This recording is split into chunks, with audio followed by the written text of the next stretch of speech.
Di langit abad 21, peperangan tidak lagi ditentukan hanya oleh kecepatan atau kekuatan senjata. Perang udara modern adalah tentang informasi, jangkauan, efisiensi, dan kemampuan menghancurkan lawan bahkan sebelum mereka menyadari keberadaan kita.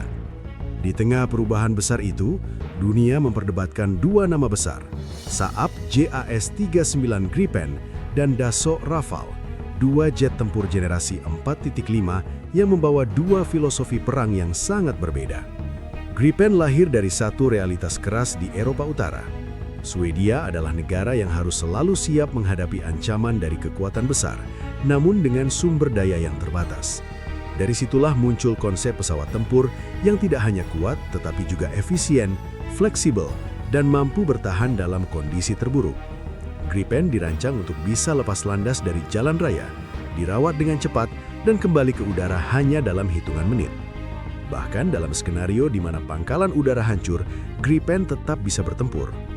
Namun kekuatan utama Gripen bukan terletak pada ukuran atau kekuatan fisiknya, melainkan pada cara ia bertarung. Pesawat ini dibangun dengan konsep network-centric warfare, di mana setiap unit terhubung dalam satu jaringan data tempur real-time. Radar darat, pesawat AWAC, dan jet tempur lain berbagi informasi secara langsung. Seorang pilot Gripen bisa mengetahui posisi musuh, arah ancaman, bahkan peluang serangan sebelum radar pesawatnya sendiri menangkap target. Di versi terbaru seperti Gripen E, kemampuan ini diperkuat dengan radar AESA Raven ES-05, sensor IRST, dan sistem data fusion yang menyatukan semua informasi menjadi satu tampilan digital yang jelas dan presisi. Gripen juga dikenal sebagai salah satu jet tempur paling hemat di dunia. Biaya operasionalnya jauh lebih rendah dibandingkan jet tempur berat, dengan proses maintenance yang cepat dan efisien. Semua ini menjadikan Gripen sebagai simbol satu filosofi modern.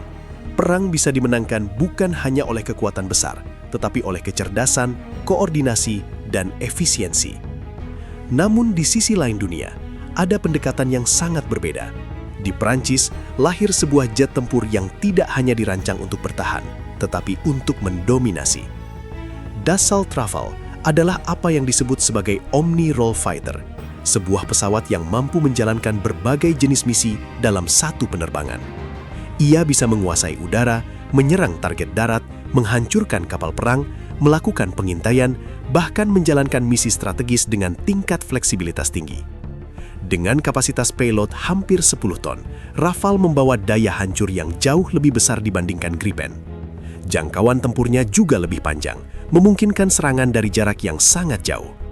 Namun, kekuatan Rafale tidak hanya terletak pada jumlah senjata yang dibawanya. Di dalamnya terdapat sistem elektronik warfare bernama Spectra, salah satu yang paling canggih di dunia. Sistem ini mampu mendeteksi ancaman, mengganggu radar musuh, menipu sistem misil, dan memberikan perlindungan aktif kepada pesawat bahkan sebelum ancaman mendekat. Radar ASE RBE-2 milik Rafale juga memberikan kemampuan deteksi jarak jauh, membuatnya bisa menemukan dan menyerang lawan lebih dulu. Jika Gripen adalah representasi kecerdasan dan efisiensi, maka Rafale adalah kombinasi antara kecerdasan dan kekuatan. Ia adalah jet tempur yang mampu bertarung sendiri, masuk jauh ke wilayah musuh, menghancurkan target, dan kembali dengan selamat. Di tahun 2026, kedua pesawat ini menjadi simbol dua arah masa depan perang udara. Gripen mewakili era baru, di mana banyak unit kecil yang terhubung secara digital bisa bertarung sebagai satu kesatuan sistem. Sementara Rafale mewakili kekuatan udara tradisional yang berevolusi, jet tempur berat yang mampu menjalankan misi kompleks secara mandiri. Dalam duel satu lawan satu, Rafale seringkali memiliki keunggulan. Radar yang lebih kuat, sistem elektronik warfare yang lebih matang, payload yang lebih besar, dan daya tahan yang lebih tinggi memberikan keunggulan dalam pertempuran langsung. Namun dalam perang berbasis jaringan skala besar, Gripen bisa menjadi sangat berbahaya karena kemampuannya untuk bekerja sebagai bagian dari sistem tempur yang terintegrasi. Bagi Indonesia, pilihan terhadap Rafale mencerminkan kebutuhan strategis yang sangat spesifik. Sebagai negara kepulauan dengan wilayah udara yang luas dan tantangan keamanan di berbagai titik, Indonesia membutuhkan pesawat yang mampu terbang jauh, membawa senjata dalam jumlah besar, dan memberikan efek gentar yang kuat. Dalam konteks ini, Rafale menawarkan jangkauan, daya hancur, dan fleksibilitas misi yang sesuai dengan kebutuhan tersebut. Gripen tetap menjadi pilihan yang sangat cerdas untuk negara dengan wilayah lebih kecil dan kebutuhan pertahanan yang fokus pada efisiensi. Namun, bagi negara dengan wilayah luas dan kebutuhan proyeksi kekuatan seperti Indonesia, Rafale memberikan keunggulan yang lebih besar. Pada akhirnya, perdebatan antara Gripen dan Rafale bukanlah soal siapa yang paling hebat secara mutlak. Ini adalah tentang strategi, kebutuhan, dan cara masing-masing negara memandang perang udara di masa depan. Gripen adalah simbol efisiensi dan perang berbasis jaringan. Rafale adalah simbol dominasi dan kekuatan udara jarak jauh. Dua filosofi, dua pendekatan, satu tujuan yang sama, menguasai langit.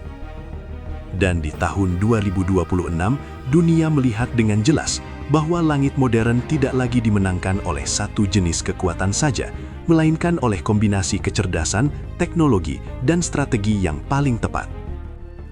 Pertanyaannya sekarang bukan lagi siapa yang lebih hebat, tetapi siapa yang paling siap menghadapi perang yang sebenarnya.